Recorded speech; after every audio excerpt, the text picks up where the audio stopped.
Are you having some serious issues with your Labrador because they will not stop biting? Well, today's the video for you.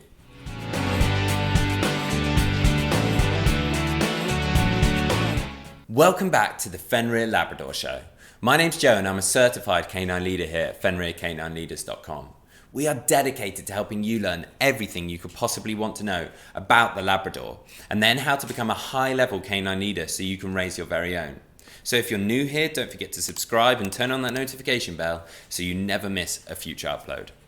Having a Labrador that won't stop biting is an uncomfortable situation to find yourself in because it means that you don't want to invite anyone over to your house, and if you've got kids, that can be quite an uncomfortable situation as well. So today we're going to be tuning into a webinar that the CEO and founder of FenrirCanineLeaders.com, Will, has recorded about dogs that won't stop biting and how to deal with that. So over to you, Will. So here we are with another quick breakdown webinar of what is by far and away the most common puppy behaviour problem that, as a canine behaviourist myself, and I know that all other canine behaviourists in the world do receive requests for help with when it comes to puppies in particular, and that is puppy biting. Puppy biting is incredibly common, happens with every single puppy in the world, but it doesn't stop it being incredibly frustrating, and a lot of owners, especially first-time owners, absolutely pull their hair out of that. So what we want to do in this webinar is teach you, either if you're wanting to get into this as a profession, to give you the quick-fire kind of overarching concepts of being able to help your clients, and then if you're watching this as an owner and you want to become a higher level canine owner and canine leader for your dog, then we're going to give you the process that I would go through as a canine behaviorist, helping my clients with these very, very, very common problem, but it doesn't stop it being frustrating, and I am going to help you get over it, I promise.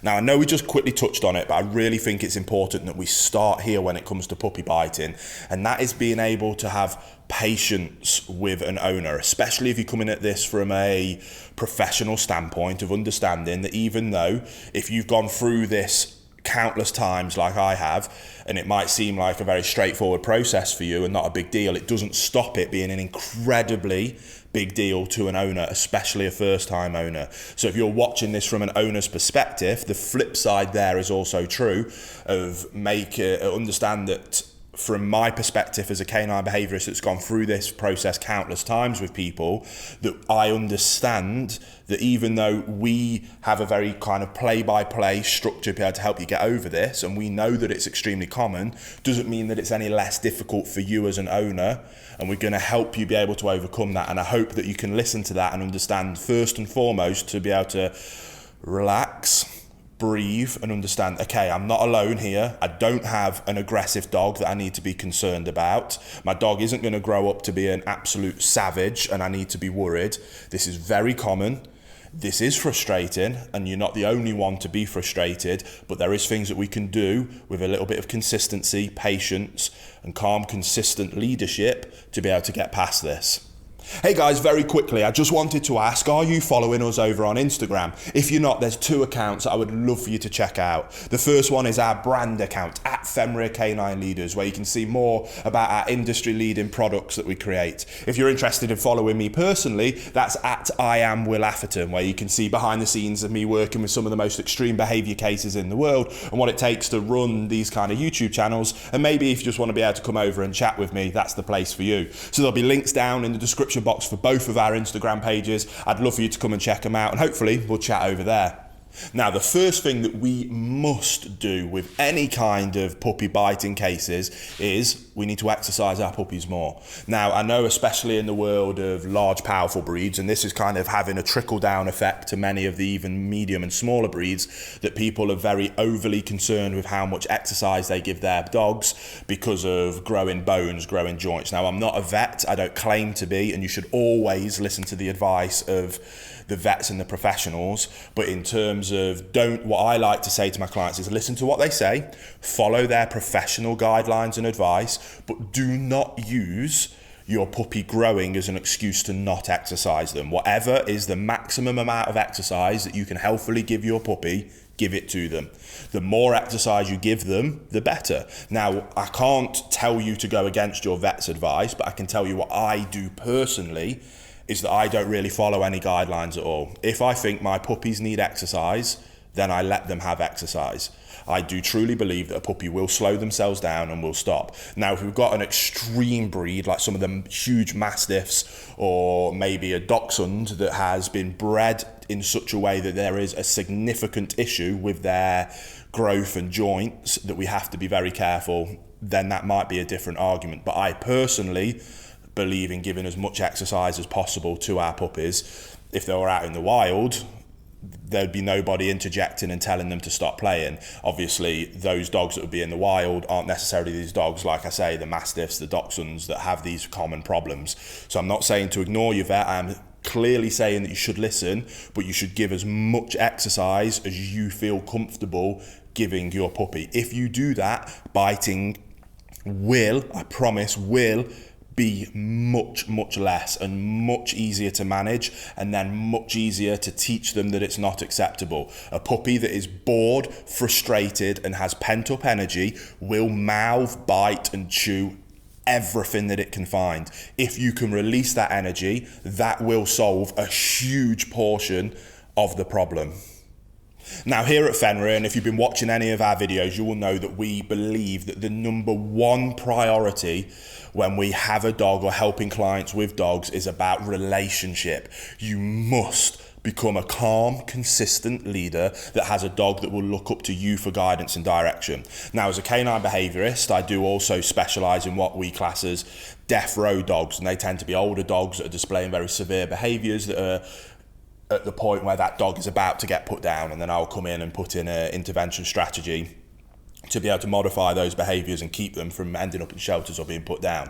When I'm working with those adult dogs, we can go in and we can go straight into a full boot camp style process of being able to as quickly and as efficiently restructure that relationship. Now, when it comes to puppy biting, one of the common problems that you'll find, whether you're helping your clients, whether this is happening with you, we need to address the problem. As a good leader, we don't ignore something like biting, we address it. Doesn't mean, and I'm going to talk about the implications of how we go about addressing that later, but we don't ever ignore it. That's poor leadership. We address it and we show our dogs how we do want them to behave. Now, what people will do is that they'll listen to that, they'll skip the exercise part, they'll skip restructuring the relationship that I want to talk about now, and they'll go straight to the modification plan, and then they'll wonder, why isn't it working as effectively, and I'm utilizing this verbal correction, my dog's ignoring it. Those things are a telltale sign that that dog does not respect you as a leader, and you do not have a good relationship. That relationship is broken. If you are a good leader, and we use the analogy of a mum with their puppies, if you watch a mum with a litter of puppies, the second it corrects a dog through a growl, a grumble, even just a change in body language, they can get a whole litter of puppies to stop on a dime. We should be able to do the same thing with our puppies, and that includes puppy biting. A mother dog would never allow that puppy to bite them to the point of it hurting them. They would address it quickly, efficiently, and fairly, and that puppy would listen. The reason the puppy listens is because it respects the leadership of its mother. We need to get to the same relationship with our puppies, that it respects us as the leader and will listen when we tell it to stop doing things, and then also will listen when we ask it to do things. That is the essence of being able to have a fantastic dog. Now, when we've got young puppies that are biting, we don't like to put them through a boot camp process because it can be quite intense. There's lots of time around exercise that would be too much for a puppy. The drills that we do there are too intense for a young puppy. They haven't got the attention span yet. So that's where we created our perfect puppy program. What that is it's designed obviously from the day you bring your puppy home, but if you're 2 weeks in, you can still jump in, and it not only gives you a structure of what you should be doing at what stage of your puppy's developmental program all the way through that first year, but there's also tons of information in there. There'll be a link down below, by the way, of how you become a high-level canine leader, how you're able to structure that relationship with your puppy so that when we want to address biting, we can address it quickly, efficiently, with no issue whatsoever. So the biggest thing I want to give you here in this webinar, whether you're helping your clients or whether you're just trying to help yourself, is do as much exercise as you can. I promise you that'll help. Restructure the relationship. If you can do that, then what we're going to talk about now in terms of actually addressing puppy biting will become a 1,000 times easier, to the point like it will blow your mind. Put the effort in here, I promise. Focus on this bit. I know you want me to get on to talking about how to address biting, and we're going to now, but before I move on, please heed my warning of going through this thousands of times, that this bit will not be anywhere near as effective if you don't restructure and address the relationship. If you've got an older dog, 3, 4, 5 months, you can look at doing a boot camp and abbreviating it and making it applicable for your puppy. I've done it with puppies myself. If you go back to when I had my Connie Corso puppy, when she was 4 months, we put her through an abbreviated version of the boot camp process. It was after Christmas, routine had fallen out a little bit, and we wanted to go, you know what, let's get into it. Let's do a really structured discipline, and we used the boot camp to help us do that to huge levels of success. The puppy program also might be a fantastic way of being able to achieve the same results without that kind of the discipline of something like a boot camp. So they're down in the description box below if you need that help. But basically it's just around the concept. Learn how to become a high level canine leader. Learn the principles of the basics of operant conditioning, about being able to reward desired behaviors and correct undesirable ones. If you can do that and you can restructure that relationship, this next bit that we're going to talk about now, I promise, will be loads easier. So now we move on to correcting the behavior. Like I say, you've done the work, you've done the hard bit now, this bit now becomes the easy bit. If you skip that, this bit is really difficult. But you've not done that, you've listened to me, so this bit is now going to be really easy. To fix puppy biting, we need 100% of implementation and consistency of rules, boundaries and expectations. So coming away from this video, you are going to make a decision with you and everybody else in the household, or you're going to be able to pass this message on to your clients, that puppy biting is now, from this moment, 100% unacceptable. And we are not going to ignore it, because that's not what a good leader does. We are going to address it and correct it every single time with 100% consistency. Now, does that mean that the first time you do it, it's going to work? No. It's not the case with humans. It certainly isn't the case with dogs. That is why consistency is so important. But what you're going to do is you're going to implement this 100% of the times that puppy biting is displayed. Now, like I say, if you've exercised more, the biting won't happen as much.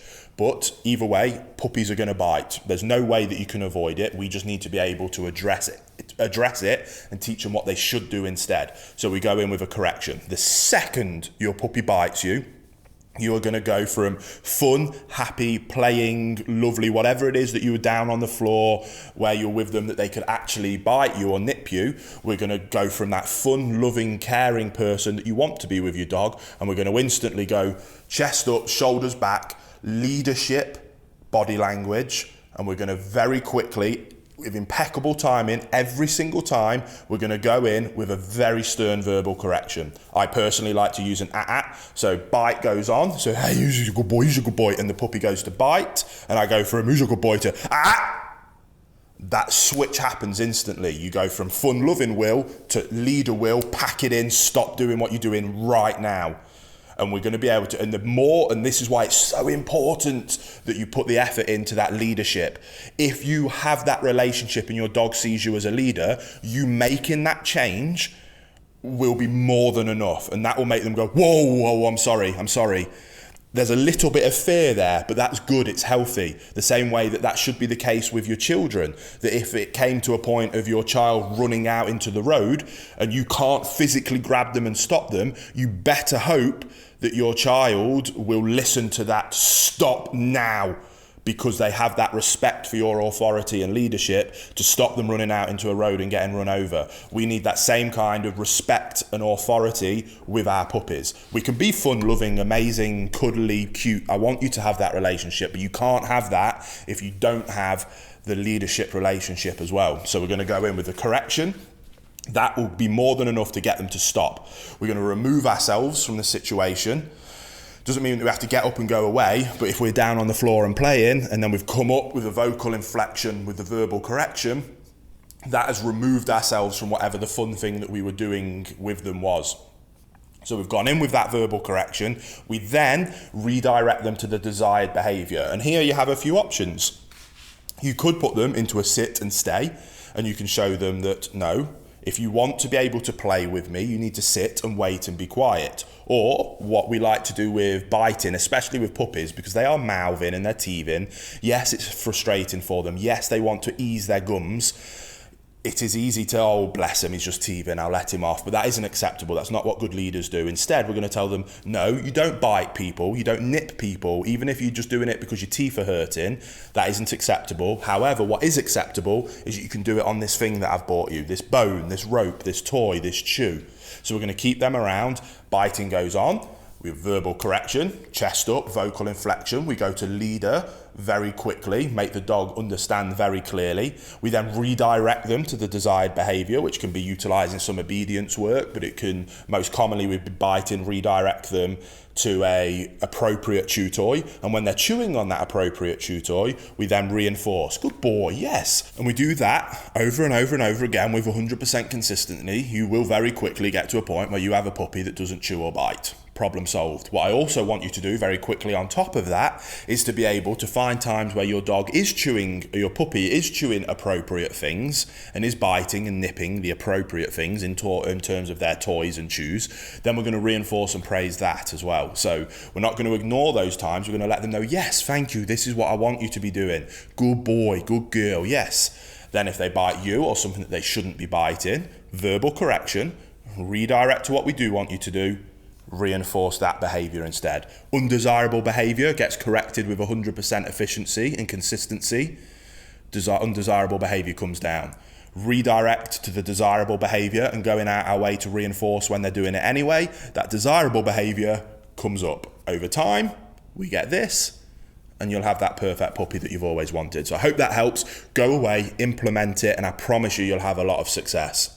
There you go, guys. Some really useful information from Will there, all about how to stop your dog biting. So if you're having that issue with your Labrador, start putting some of those tips that he spoke about into practice. I really hope you enjoyed today's video. If so, get involved in the comments down below, as we would love to hear all about your Labrador and how you're getting on. Don't forget to subscribe and turn on that notification bell, as we have 2 dedicated videos coming here every single week. So I can't wait to see you in the next episode of the Fenrir Labrador Show.